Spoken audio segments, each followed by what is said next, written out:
Welcome to This Explainer. Okay, so have you ever stared at your Microsoft 365 subscription and thought, what actually are all these apps? Am I even using what I'm paying for? Well, today we're demystifying this massive ecosystem. We're drawing directly from the ultimate, newly refreshed guide, Every Microsoft 365 App Explained, which was literally just updated this year, within the last month. We're going to map all these apps right to their specific pricing tiers. So, are you using all your apps? It's a genuinely serious question. I want to challenge you right now to think about whether you're leaving major productivity on the table. Like, are you paying for some premium tier packed with powerful tools you don't even know exist? Or maybe you're shelling out for expensive third-party apps when you literally already own the perfect Microsoft solution. Let's clear the air on that. To keep things from getting too overwhelming, here's our roadmap. We're looking at standalone apps, then family and personal plans, business plan upgrades, the enterprise ecosystem, and finally, what's coming next. All right, Section 1, Standalone Apps. Okay, let's dive into this. First up, we've got Microsoft Editor. Think of it as this really capable, Grammarly-like competitor that drops right into Chrome to polish up your writing on the fly. Pretty handy, right? Then there's Microsoft Whiteboard, which is a real-time visual collaboration tool for iOS and Android. The best part? Both of these offer immediate utility, and you can often get to them completely outside of those massive bundled plans just by using a free Microsoft account. We've also got some highly specialized tools that just brilliantly solve specific problems. Need to build some complex Gantt charts? Microsoft Project has you covered. Sketching out flowcharts? Visio is definitely your go-to. For keeping on top of your daily tasks, there's Microsoft To Do. And hey, if you're always on the road and need to track your driving mileage, MileIQ is a fantastic standalone solution.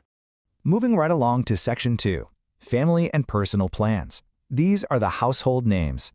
You already know the core productivity suite: Word, PowerPoint, Excel, and OneNote. We definitely don't need to get bogged down in the weeds here, because these are the universally known heavy hitters.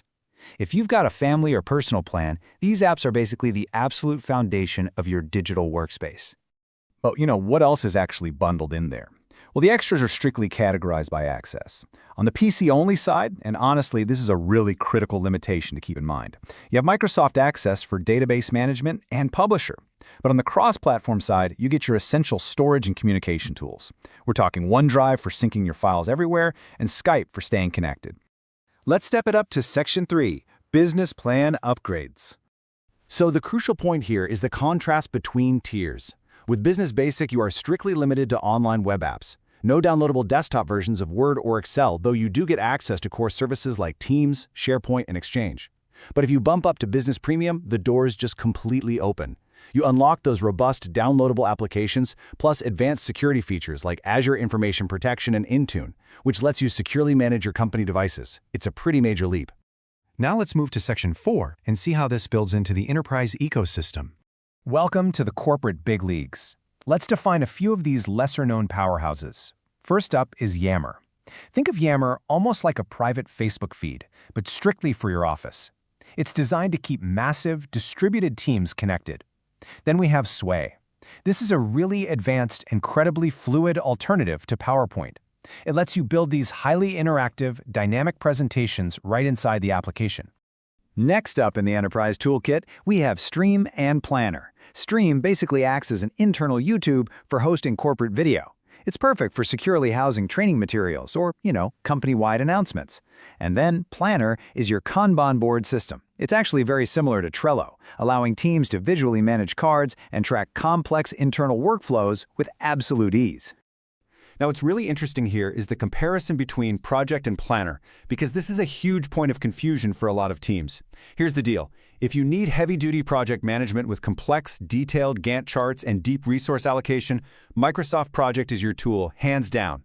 But if your team thrives on lightweight, agile task management using visual Kanban boards, Planner is definitely the way to go.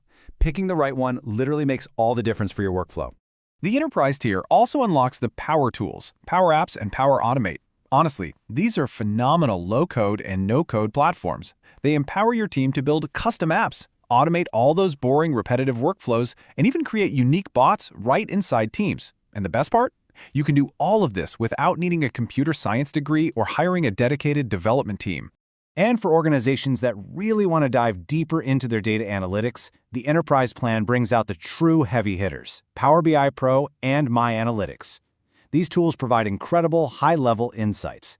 They allow you to visualize incredibly complex performance data, track team habits, and ultimately make crucial data-driven decisions that the more basic plans just simply cannot support. Finally, Section 5, What's Coming Next? Let's look at the future of the ecosystem. Based on that super recent source update we mentioned earlier, here are 2 major developments you absolutely need to watch. Step 1 is the rollout of Microsoft Lists, which is expected to land in the Business Premium plan. Step 2 is the highly anticipated Microsoft Fluid integration. Guys, Fluid is a complete game changer. Just imagine taking a live data table from Excel and embedding it directly into a Word document or a PowerPoint presentation, and then it literally updates in real time across all those applications simultaneously. It's wild. It is the absolute future of cross-collaboration. Which brings us to our final question for this explainer. Which plan actually fits your workflow? Now that you've seen the entire Microsoft 365 ecosystem unlocked, I really challenge you to go audit your subscription right now. Are you burning money on an enterprise plan when Business Premium would completely cover your needs? Or worse, are you losing hours of productivity just because you didn't know these tools were sitting right there? Take a hard look at your stack today. Is your software working for you, or are you working for it?